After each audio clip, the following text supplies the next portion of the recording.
In this video, we'll go over managing water and maintaining your RV wastewater tanks at a full hookup campsite.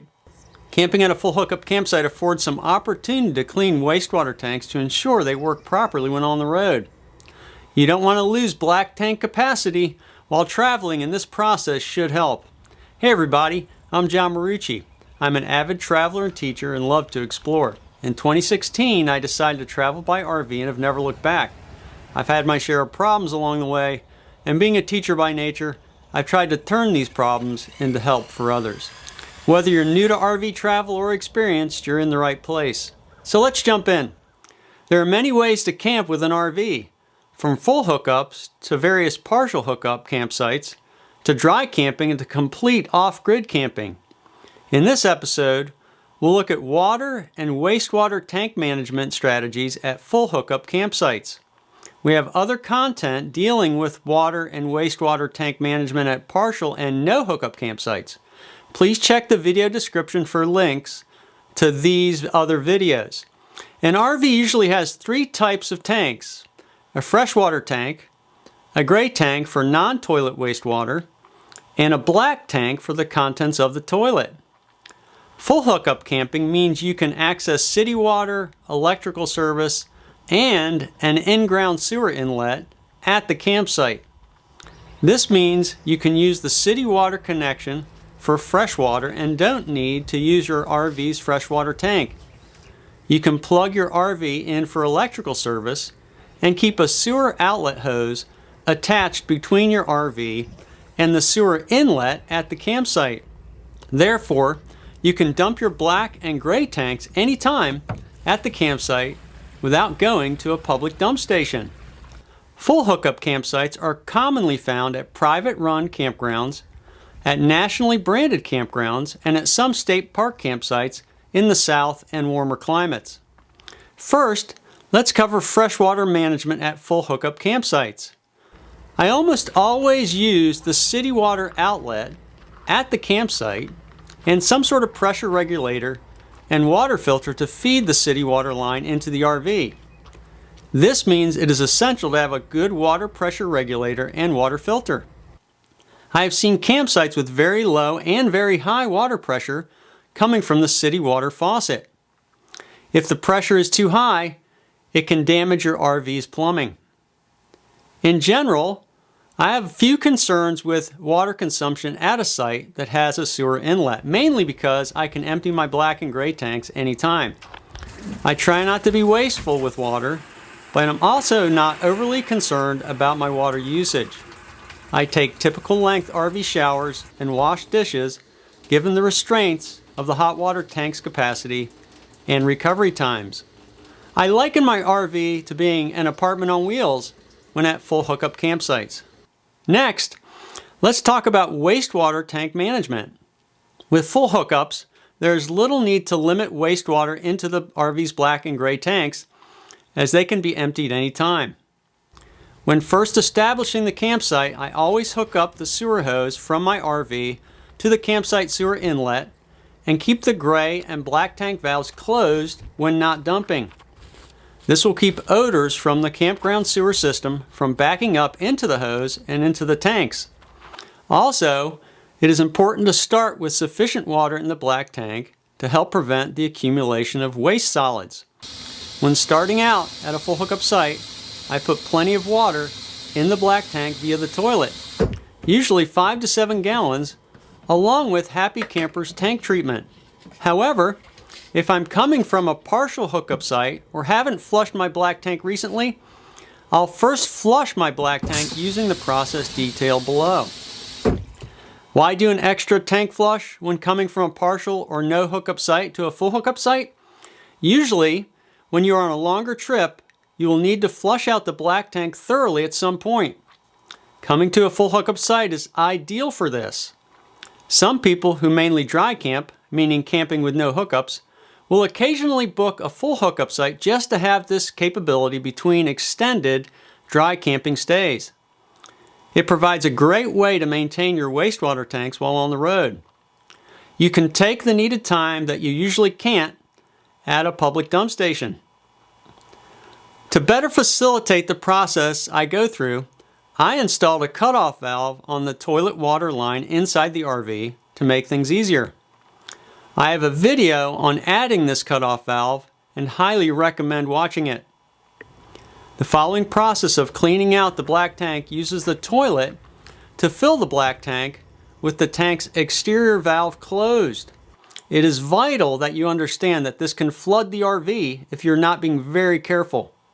For this process, I do not use the external black tank flush because its spray is located at the back of the tank and not where the solids build up directly under the toilet. I never trust the indicator lights to tell me when the black tank is full. I now regularly use the old school method of looking down into the black tank via the toilet to see the actual wastewater level in the tank. This is where a cutoff valve on the toilet line comes in handy.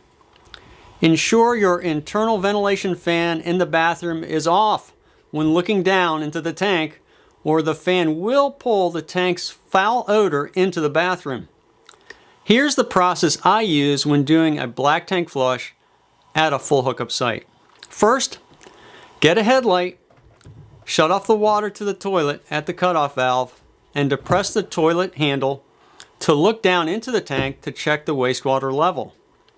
Most 30-gallon waste tanks are about 5 to 7 inches deep. These tanks are long and wide, but not very deep. On my 2020 Keystone Bullet 243 BHS, my black tank is 54 inches long by 28 inches wide by 5 inches deep. This means that roughly 1 inch of water level equals about 6 gallons. So for example, if you can visually see 2 inches of space between the wastewater level down in the tank and the top of the inside of the tank, you likely have about 12 gallons of free space in the tank. That's about 60% full, or 1 minus 12 divided by 30, which equals 60%. Often the tank's indicator lights will show full or inaccurate measurements because of debris on the indicators in the tank. I have found the visual method works much better. Next, if the tank is not already full, open the cutoff valve and use the toilet's hand or foot handle to begin to fill the black tank with water via the toilet. This can take some time depending on the water pressure and the amount of water already in the black tank. Every minute or so, close the cutoff valve to stop the water to the toilet and visually recheck the wastewater level in the tank. Again, you must be very careful when filling the black tank with the exterior valve closed. You can flood the RV if you overfill the black tank via the toilet. I have noticed when filling the tank via the toilet that the water going into the black tank will change pitch when it's getting full. I will verify the tank's level visually often as it is getting closer to full. Next, once the black tank is full, go outside and open the valve to the black tank and empty it. Doing this when the tank is full allows more water and pressure to flush out the tank's contents. Next, with the outside valve open to the black tank, go back inside the RV, fill the toilet bowl many times, and flush into the tank. If you consider this, most of the solid waste in a black tank will accumulate where it lands, directly under the toilet. Filling up the toilet bowl with water and then flushing each bowl will force a gallon or more of water directly onto the landing zone. When using this method, I am usually surprised by the extra amount of dark matter that will be dislodged. I will flush as many as 12 to 15 bowls full while the black tank valve is open. Next, stop flushing water and let the contents of the black tank empty for 5 to 10 minutes or until you can no longer hear water draining from the tank outside at the valve. You'll have to go outside to verify this. Next, after the black tank has fully emptied, shut the outside tank valve and go back inside and fill the tank again through the toilet. This will take 10 to 15 minutes depending on your water pressure. Before refilling the black tank the second time, I like to use a water meter on the city water line to measure the amount of water the black tank can hold. It should, in theory, be 30 gallons, or whatever the tank's capacity is, if the tank is truly empty. I do this to see how much of my tank is usable. This can be eye-opening. 30 gallons is highly unlikely, but if I can only put in 20 or so gallons for a 30-gallon tank, it points to a solid waste accumulation problem, shrinking the tank's capacity. Next, after the tank is again visibly full, using the toilet's cutoff valve and headlight, go out and take a look at your water meter and notate the number somewhere. Then open the black tank valve and empty the tank's contents again. Next, go inside and again flush several toilet bowls full of water to clear out any residual debris. Next, allow the black tank time to drain thoroughly. This would complete 2 full cycles of filling and flushing the black tank. For fun, I then check my indicator lights, and sometimes the lights show an empty black tank. Next, close the black tank valve and open the gray tank to empty its contents. This will clean out the sewer hose. Next, go inside and fill the black tank via the toilet with 5 to 7 gallons of water and some tank treatment. I recommend Happy Camper's tank treatment, having used it for many years with excellent results in terms of odor control. I have found this black tank maintenance process at full hookup sites to be very effective, yet it can be very time consuming. I do this almost every time I move to a full hookup site from a non-full hookup campsite on longer trips. If you have any tips to add to the subject from your experience, I welcome you to put them in the comments. That should do it for now. Remember to hit the like button if you've enjoyed this video, share it with friends on social media, and subscribe to the channel if you haven't already. Thanks for watching. Stay safe. This is John Marucci, and so long for now.